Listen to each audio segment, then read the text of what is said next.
outward-looking globalist agenda, which is a sharp departure from the protectionist, inward-looking approaches of his predecessor, Donald Trump, who in many respects put up walls around America. And his comments coincidentally came on the same day that the US officially rejoined the Paris Climate Change Accord, and they are the types of actions that we anticipate and expect that Joe Biden will continue to take as he attempts to try and rebuild some of those international relationships that were somewhat soured under Donald Trump. He also today warned leaders that that democratic progress was under threat both in the US and Europe, and that was a challenge the partnership had to collaborate on to defeat. He spoke about Russia, and he would stand up to efforts by that nation to bully and threaten others, and also the threats posed by the other world power being China. He reinforced US commitment to NATO, which, as we know, Donald Trump repeatedly criticised, and he also opened up the door to talks again with Iran in relation to the 2015 nuclear deal, where he accepted an invitation to join other members to discuss that again, although did not lay out any sort of timeline as to whether or not the US would do that. Let's take a listen to the president. America is back. I speak today as President of the United States at the very start of my administration, and I'm sending a clear message to the world. America is back.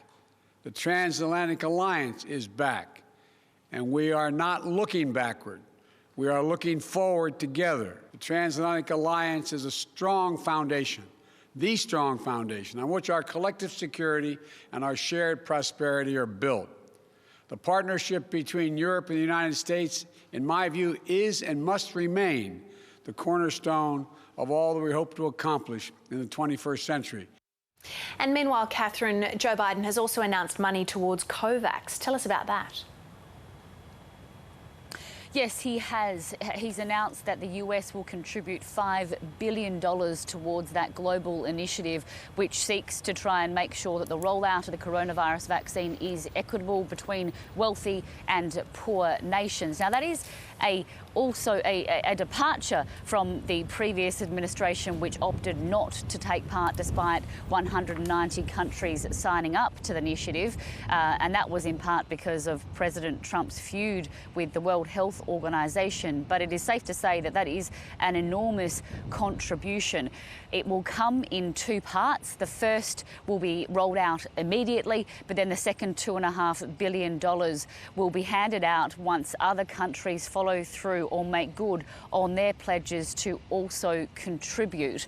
That money was approved by Congress last year. Now, the initiative is yet to start any sort of deliveries, but it has not just struggled with funding, but also competition among wealthy nations who have pursued bilateral deals. And we heard from the UN Secretary General Antonio Guterres just last week on this, where he slammed distribution of the vaccines as being wildly unfair and uneven, with 10 countries accounting for 75% of the vaccinations so far. So this pledge by the Biden administration, which is contingent on those other countries making good, is certainly an initiative to try and incentivise other countries to do their own part too. Angela Merkel, the German Chancellor, spoke on this today. Let's take a listen.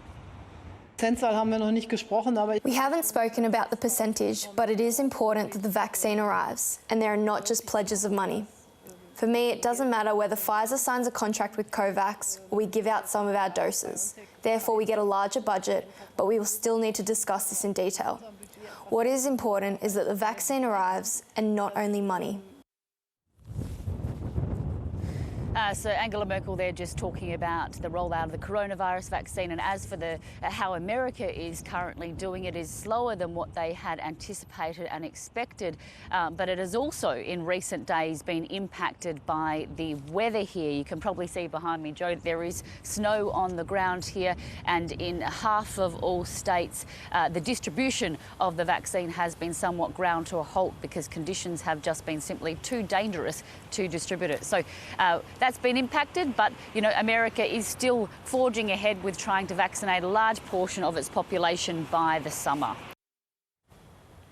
Japan has confirmed a new variant of COVID-19 as the country tries to overcome its third wave. The new strain has been found in 91 cases in eastern Japan, as well as 2